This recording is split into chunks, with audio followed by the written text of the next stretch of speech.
La Guerra de las Salineras fue un conflicto interno en el Perú que tuvo lugar en 1834. Se desató debido a disputas políticas y personales entre los líderes militares del país, principalmente entre el presidente provisorio Luis José de Orbegoso y el general Pedro Bermúdez, quien buscaba destituir a Orbegoso para imponer su propio gobierno.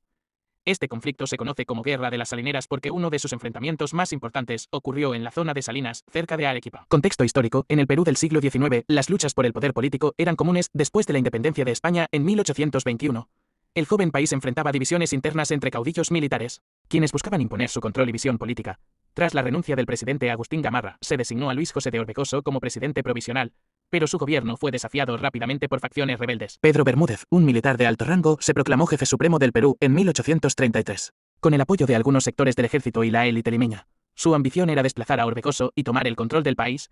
Esto condujo a un conflicto armado entre los seguidores de Orbegoso y los partidarios de Bermúdez. El conflicto alcanzó su punto álgido en 1834, cuando ambos bandos se enfrentaron en varias batallas. Una de las más decisivas fue la Batalla de las Salinas, que se libró cerca de la ciudad de Arequipa, en el sur del Perú. Las fuerzas de Orbegoso, lideradas por el general Ramón Castilla, se enfrentaron a las tropas de Bermúdez en una lucha feroz por el control del territorio. La batalla fue violenta, con ambos ejércitos luchando en las difíciles condiciones del desierto. A pesar de la resistencia de las tropas de Bermúdez, las fuerzas leales a Orbegoso lograron derrotarlas, consolidando así su poder y forzando a Bermúdez a retirarse.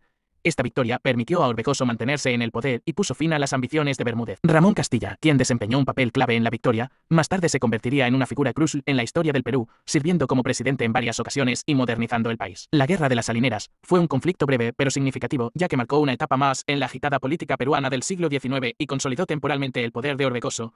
Sin embargo, la inestabilidad política continuaría durante años, con varios caudillos militares disputándose el control del Perú en las décadas siguientes.